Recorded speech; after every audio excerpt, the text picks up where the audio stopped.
কি অবস্থা তোমাদের সবার? আশা করছি সবাই অনেক অনেক ভালো আছো এবং সুস্থ আছো। আজকে দেখো আমরা প্রিপোজিশন প্র্যাকটিস করব। তো এই প্রিপোজিশন প্র্যাকটিস করার জন্য দেখো যে প্রশ্নটা আমাদের সামনে রয়েছে সেটা দিনাজপুর বোর্ডে ২০২৫ সালে আসা একটি প্রশ্ন। তো এই প্রশ্নটা আজকে আমরা একদম বুঝে বুঝে পুরাটা সলভ করব যাতে তোমরা বুঝতে পারো যে বোর্ডের পরীক্ষায় সাধারণত কি ধরনের প্রিপোজিশন এসে থাকে এবং কিভাবে সলভ করলে এই প্রিপোজিশন টপিকে ফুল মার্কস পাওয়া সম্ভব এবং ঠিক কিভাবে প্যাসেজটা পড়লে বোঝা যাবে যে অ্যান্সারটা আসলে কি হবে। তোমাদের মধ্যে অনেকেই রয়েছে যারা মুখস্থ করে ফেলার চেষ্টা করো, কিন্তু আমার কথা হচ্ছে তুমি কত মুখস্থ করতে পারবে। তোমাকে অবশ্যই বুঝে পড়ার প্রতি ফোকাস দিতে হবে। তা না হলে দেখবে যে একটা সময় গিয়ে তোমার ব্রেন আর লোড নিতে পারছে না। তার কারণ হচ্ছে তুমি প্রচুর পরিমাণ মুখস্থ করার চেষ্টা করছো, একদিকে মুখস্থ করছো, একদিকে তুমি ভুলে যাচ্ছ। কাজেই বুঝে বুঝে যদি তুমি গ্রামারগুলো প্র্যাকটিস করতে পারো, আমার মনে হয় তুমি অবশ্যই বোর্ডের পরীক্ষাতে যেয়ে খুব ভালো একটা ফলাফল অর্জন করতে পারবে। কারণ আগে থেকেই প্র্যাকটিস করার কারণে তোমার একটা ট্যালেন্ট ডেভেলপ হয়ে যাবে, যেই ট্যালেন্টের দ্বারা তুমি যে কোনো আনকমন প্যাসেজ সেটা কমন পড়ুক আর না পড়ুক আর যাই হোক না কেন তুমি কিন্তু অ্যান্সার করে আসতে পারবে। ঠিক আছে? তো দেখো, এই প্যাসেজটা সলভ করার জন্য আমরা কিন্তু প্রত্যেকটা লাইন মিনিং সহকারে বোঝার চেষ্টা করব। ঠিক আছে? তাহলে আমি বুঝতে পারবো যে এখানে কোন প্রিপোজিশনটা বসালে অ্যান্সারটা সঠিক হবে। দেখো একটা জিনিস এখানে সবার শুরুতে কি বলেছে? ম্যানি পিপল, মানে অনেক মানুষ ডু নট গেট। দেখো, ডু নট গেট মানে হচ্ছে তারা পায় না। কি পায় না অনেক মানুষ? Enough nutrition. দেখো, নিউট্রিশন মানে কিন্তু পুষ্টি। ঠিক আছে? তো তাহলে তারা কি পায় না? তারা পর্যাপ্ত পরিমাণ নিউট্রিশন বা পুষ্টি তারা পায় না। এরপর দেখো এ নাম্বারে কি বলেছে, একটা ব্ল্যাঙ্কস দিয়ে বলেছে হোয়াট দে ইট। দেখো, হোয়াট দে ইট মানে হচ্ছে তারা যা খায়। অর্থাৎ এই সেন্টেন্সটাকে যদি সামনে এবং পেছনের অংশটা নিয়ে আমি একটু অ্যানালাইসিস করি ব্রেনে, তাহলে আমি যেটা পাচ্ছি সেটা হচ্ছে মানুষ রয়েছে অনেক যারা পর্যাপ্ত পরিমাণ নিউট্রিশন বা পুষ্টি পাচ্ছে না, তারা যা খাচ্ছে তা থেকে।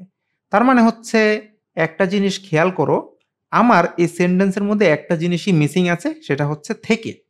কারণ তারা যা খাচ্ছে তা থেকে তারা পর্যাপ্ত পরিমাণ নিউট্রিশন বা পুষ্টি পাচ্ছে না। তাহলে এখন তুমি দেখো থেকে ইংরেজি কি? থেকে ইংরেজি হচ্ছে ফ্রম। তাহলে দেখো, তুমি যদি এখানে ফ্রম এই ওয়ার্ডটা বসাও, ঠিক আছে, তাহলেই কিন্তু তোমার যেই মিনিংটা দরকার সেটা এখানে বসে গেল, যে অনেক মানুষ নিউট্রিশন পাচ্ছে না ফ্রম হোয়াট দে ইট, অর্থাৎ তারা যা খাচ্ছে তা থেকে। আমি আশা করব তোমরা বুঝতে পেরেছো। এরপরে সেন্টেন্সে আসো, এখানে দেখো বলছে ম্যানি চিলড্রেন, মানে হচ্ছে অনেক শিশু বিকাম ব্লাইন্ড, মানে কি তারা অন্ধ হয়ে যায়। ঠিক আছে? কারণ ব্লাইন্ড মানে কিন্তু অন্ধ। বিকজ, কারণে, কিসের কারণে দেখো তারা অন্ধ হয়ে যায়? দে ডু নট গেট, অর্থাৎ তারা পায় না নেসেসারি বা প্রয়োজনীয় নিউট্রিশন বা পুষ্টি। দেখো, অনেকেই আছে যারা পর্যাপ্ত পরিমাণ পুষ্টি সম্পন্ন খাবার কিনে খেতে পারে না তাদের সামর্থ্যের কারণে। তো একটা বডি রান করার জন্য যেই পরিমাণ নিউট্রিশনটা প্রয়োজন, সেই নিউট্রিশনটা যদি খাবার থেকে না আসে বা কোনো বাচ্চা না পায়, তাহলে অবশ্যই সে ব্লাইন্ড বা অন্ধ হয়ে যেতে পারে। এটাই এখানে বুঝিয়েছে। এরপর দেখো কি বলেছে, diarrhoea is a common disease. তার মানে কি ডায়রিয়া একটা কমন বা সাধারণ ডিজিজ বা রোগ। তারপর দেখো বলছে দিস ইজ বিকজ, এটা কি কারণে হয় সেটা এখানে বলেছে ম্যানি ডু নট ড্রিঙ্ক, অর্থাৎ তারা ড্রিঙ্ক বা পান করে না অনেকে ক্লিন ওয়াটার। তার মানে হচ্ছে দেখো অনেকেই পরিষ্কার পানি পান করে না। অর, অথবা দে ইট, মানে তারা খায়, কি খায়? ডার্টি ফুড বা নোংরা খাবার তারা খায়। তারপর দেখো কি বলেছে, সো বা তাই, দে অফেন, মানে তারা প্রায় সাফার বা ভোগে ড্যাশ, এখানে একটা ব্ল্যাঙ্কস রয়েছে, তারপর বলেছে ডায়রিয়া। তাহলে তুমি একটা জিনিস লক্ষ্য করো, এই যে ডায়রিয়া একটা কমন ডিজিজ বা রোগ আমাদেরকে বলা হলো, এটা কেন হচ্ছে? কারণ অনেকেই পরিষ্কার পানি বা বিশুদ্ধ পানি পান করে না। ঠিক আছে? অথবা তারা নোংরা খাবার খায়। এই কারণেই কিন্তু এটা হচ্ছে, অর্থাৎ তারা ভুগছে কি থেকে? ডায়রিয়া থেকে, মানে ডায়রিয়াতে তারা ভুগছে। তাহলে তুমি দেখো কি থেকে ভুগছে, আমি সেই থেকে ইংরেজিটা যদি এখানে বসাতে পারি তাহলে কিন্তু আমার কাজ হয়ে যাচ্ছে। দেখো আমি এখানে বসিয়ে দিচ্ছি ফ্রম। এখন তোমার মনে প্রশ্ন আসতে পারে ডায়রিয়া থেকে কিভাবে ভোগে। এইখানে একটা ম্যাজিক আছে, সেটা হচ্ছে এই যে সাফার ফ্রম, এটা কিন্তু একটা অ্যাপ্রোপ্রিয়েট প্রিপোজিশন। যেমন তোমরা অনেকে খেয়াল করে থাকবে সব প্রিপোজিশন কিন্তু লজিক দিয়ে মেলানো যায় না। কিছু জিনিস আছে এইটা তোমাকে অবশ্যই মুখস্থ করতে হবে। তার কারণ হচ্ছে অ্যাপ্রোপ্রিয়েট প্রিপোজিশনগুলো যদি তুমি মনে রাখতে না পারো, তুমি অনেক ক্ষেত্রেই চিন্তা করে অ্যান্সারটা বের করতে তোমার জন্য টাফ হয়ে যাবে। ঠিক আছে? কাজেই সবকিছু তো আর মুখস্থ করার দরকার নেই। যেগুলো একদম বেসিক বা একদম মেইন সেই জিনিসগুলো মনে রাখার চেষ্টা করতে হবে। সাফার ফ্রম মানে কি? তারা ভোগে কি থেকে? ডায়রিয়া থেকে। এরকম এখানে বোঝানো হয়েছে। তারপরে দেখো কি বলা হচ্ছে? The condition. দেখো কন্ডিশন মানে কিন্তু অবস্থা।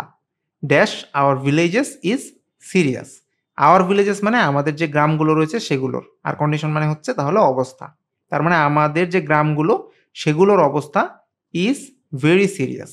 তাহলে দেখো এই যে কন্ডিশন, কন্ডিশনটা কি হয়েছে? সিরিয়াস বা গুরুতর হয়েছে। এখন তুমি দেখো কিসের condition?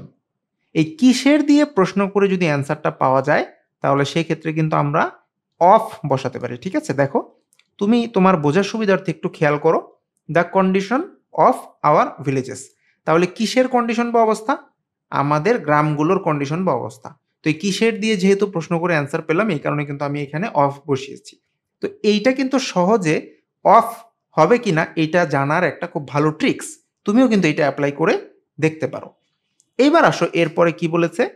The best way. Best way মানে কি? সব থেকে ভালো পদ্ধতি। To keep in good health. তার মানে কি? গুড বা ভালো, হেলথ বা স্বাস্থ্য রক্ষার সব থেকে ভালো একটা উপায় হচ্ছে ইজ টু ফলো। ফলো মানে কি? অনুসরণ করা। The rules dash cleanliness. দেখো দ্য রুলস, রুলস মানে কি? নিয়ম কানুন। কিসের? ক্লিনলিনেস মানে কিন্তু পরিষ্কার পরিচ্ছন্নতা। এখন তুমি দেখো এই সেন্টেন্সটা তাহলে আমাকে কি মিনিং দিচ্ছে? সব থেকে ভালো পদ্ধতি হচ্ছে to keep in good health. মানে কি? ভালো স্বাস্থ্য রক্ষার ক্ষেত্রে সব থেকে ভালো পদ্ধতি হলো ফলো বা অনুসরণ করা রুলস বা নিয়ম কানুনগুলো। কিসের? ক্লিনলিনেসের, মানে পরিষ্কার পরিচ্ছন্নতার রুলসগুলো। এখন তুমি দেখো এই যে কিসের দিয়ে প্রশ্ন করে যেহেতু আমি অ্যান্সারটা পেয়েছি, আমি কিন্তু এখানেও অফ ব্যবহার করতে পারি। তাহলে দেখো এই সি নাম্বারটাতে আমি যেই টেকনিকে অফ বসালাম একই টেকনিকে কিন্তু আমি ডি নাম্বারটাও অ্যান্সার করতে পারলাম। আবার দেখো a large number dash people. A large number মানে কি? একটা বিশাল সংখ্যা। তারপর কি বলেছে? পিপল ডু নট ফলো, অর্থাৎ তারা ফলো বা অনুসরণ করে না দ্য রুলস। তার মানে তারা রুলসগুলো অনুসরণ করে না। এখন দেখো শর্টকাটে আমরা কিভাবে এটা অ্যান্সার করতে পারি বা খুব অল্প চিন্তা করার মাধ্যমে। এ লার্জ নাম্বার মানে একটা বিশাল সংখ্যা। কিসের বিশাল সংখ্যা? মানুষ যারা রয়েছে তাদের একটা বিশাল সংখ্যা। তাহলে দেখো এখানেও কিন্তু আমি এই কিসের দিয়ে প্রশ্ন করে অ্যান্সারটা পেয়ে গিয়েছি। তাহলে এখানেও আমি কি করছি? দেখো অফ বসিয়ে দিচ্ছি। তার মানে মানুষের একটা বিশাল সংখ্যা ডু নট ফলো মানে তার অনুসরণ করে না দ্য রুলস, নিয়মগুলো তার অনুসরণ করে না। এখন দেখো কিসের নিয়ম? হেলথ বা স্বাস্থ্যের যে নিয়মগুলো রয়েছে সেগুলো।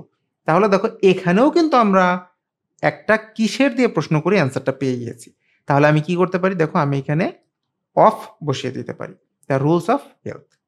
তাহলে দেখো তো এক সিরিয়ালে অফ দিয়ে আমরা কতগুলো অ্যান্সার করেছি।